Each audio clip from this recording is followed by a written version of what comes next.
Let's go on an adventure. Hello everybody. Today we're diving into the world's most fascinating floating villages. Where we're going, the streets are waterways, the cars are boats, and the foundations are built on ingenuity and tradition. This isn't just travel, it's about experiencing a completely different way of life. We'll visit 10 incredible places where life happens the water. Imagine the gentle rocking of a boat, the sound of water, and the smell of fresh fish cooking. So come on, let's get started. Our first stop is Kampong Pluk in Cambodia. Here, houses stand on towering stilts, sometimes 10 meters high. In the dry season, kids play soccer under their homes. When the rains come, the ground disappears, and the village transforms. Streets become rivers, and boats are the only way around. We hopped into a long-tail boat with a local guide and glided past families waving from their porches and shops perched above the water. The village pulses with life, laughter, music, and the hum of boat engines echo across the water. Then we drifted into a flooded mangrove forest, where trees rise from the water and silence surrounds you. It's serene, mystical, and deeply connected to nature. The people here don't just live next to the water, they're part of it. Their lives rise and fall with the lake, adapting to its rhythm. Seeing this firsthand gives you a profound respect for their culture. It's a powerful reminder of the many beautiful ways to live a life. Kampong Pluk is a testament to resilience and ingenuity. Every visit here is a lesson in adaptation. The community thrives in harmony with the lake. It's a place where tradition and environment are inseparable. Witnessing it, you realize how much we can learn from their way of life. Truly unforgettable. Next, we're off to Ganvi in Benin, known as the Venice of Africa. Tens of thousands live entirely on Lake Nokue, with no roads or cars, just water and boats. Ganvi was founded centuries ago by the Tofinu people seeking refuge, building their homes on water for safety. Life here moves at the pace of a paddle. We explored by pirogue, passing floating markets where women sell produce and fish from their boats. Children paddle to floating schools, and there's even a floating hotel and post office.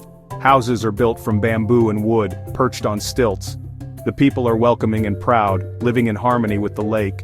Fishermen use ingenious techniques, creating underwater corrals to trap fish. As the sun sets, the city glows golden and the water shimmers with reflections of stilted homes. The sounds soften, water lapping, distant calls, quiet laughter.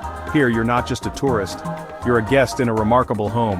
Ganvi is a living monument to resilience and creativity. It's a world apart, thriving on water, truly extraordinary. Back in Cambodia, we explore the floating villages of Tonle Sap Lake. These homes float on bamboo and oil drums, rising and falling with the lake's dramatic changes. When the lake expands, entire villages move to new locations. We visited a floating school, where children arrive by boat, eager to learn. The floating markets are vibrant, boats packed with fruit, fish, and goods, creating a lively hub on the water. Life here is built in partnership with nature, not in defiance of it. Every aspect, from pig pens to crocodile farms, is adapted to the water. It's a lesson in resilience and community. The human spirit truly thrives here. Welcome to Inla Lake, Myanmar, home of the Intha people. Here, fishermen row with one leg, balancing on their boats and using their hands for nets, a ballet on water. The Intha also farm on floating gardens, weaving lake weeds into buoyant beds anchored with bamboo, growing tomatoes and flowers right on the water. Villages are built on stilts, with workshops for weaving rare lotus fiber textiles and crafting cigars. Canals connect everything, creating a hive of artistry and industry. Mornings are peaceful, with mist over the lake and the sound of chanting from monasteries. Life here is gentle and rhythmic, in perfect harmony with nature. Inla Lake is a place to slow down and appreciate simple beauty. The ingenuity and grace of the Intha people are unforgettable. Every visit is a reminder to live in balance with the world around us. It's truly magical. Now to Lake Titicaca in Peru, where the Uros people build floating islands from totora reeds. The ground is soft and springy, made of layered reeds that must be constantly renewed. Homes, boats, and even food come from this single plant, a model of sustainable living. The Uros built these islands for defense, able to move if threatened. Their connection to the lake is ancient and profound. We were welcomed by the community, shown how they build and maintain their islands and boats. The view is breathtaking: blue lake, yellow islands, and vibrant textiles. Reed boats glide between islands, children play and women weave.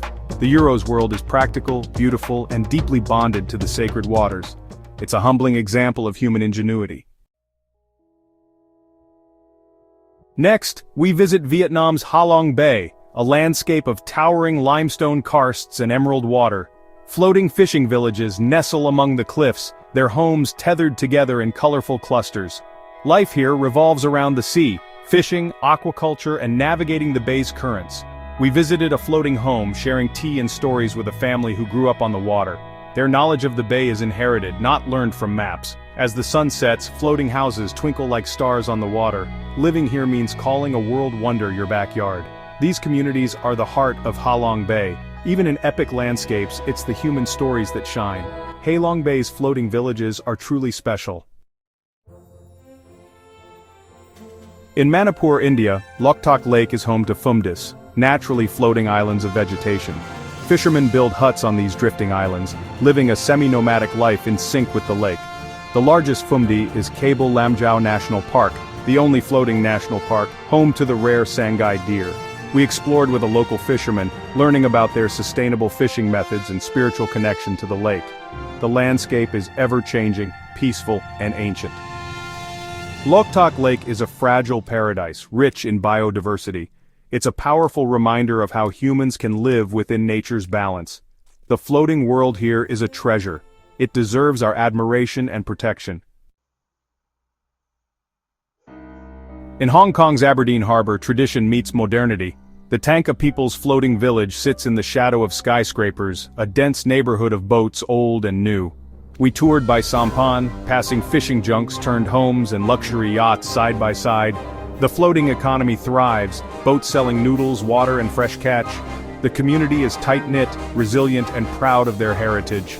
Amidst the city's energy, Aberdeen is a sensory experience: sea air, cooking food, and the hum of life on water. Here, tradition survives and adapts, adding depth to the urban landscape. Even in the world's fastest cities, pockets of history endure. Aberdeen's floating village is a living link to Hong Kong's past. On the Bolivian side of Lake Titicaca, the Aymara and Quechua people live in deep connection with the lake. Their communities, often on peninsulas or Isla del Sol, are rooted in ancient tradition. We visited Isla del Sol, walking stone paths through villages and meeting locals who farm and build reed boats as their ancestors did. Watching boat builders craft crescent-shaped vessels from totora reeds is witnessing living history. The pace is slow, the silence profound, broken only by wind and waves. Here, tradition and spirituality are woven into daily life. The lake is sacred, the source of civilization and myth. Time feels suspended and respect for the land is absolute. It's a humbling, unforgettable experience. In Thailand's Phang Nga Bay, the village of Koh Phanyi rises on stilts above turquoise water. Founded by seafaring families, the village is a maze of walkways, homes, and a beautiful mosque. Fishing is the mainstay, but tourism and community spirit thrive. Koh Phanyi's claim to fame: kids built a floating football pitch from scraps, turning it into a symbol of creativity and teamwork. The pitch now floats modern and proud, inspiring all who visit. The village is a testament to overcoming limitations with heart. Koh Phanyi is more than a village. It's a lesson in community.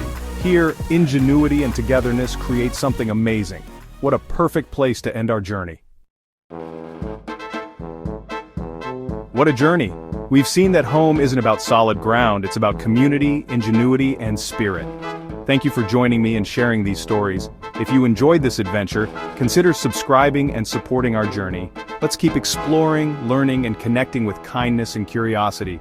The world is waiting for you. Turn the page and discover it. Until next time, be safe, be well, and leave every place better than you found it.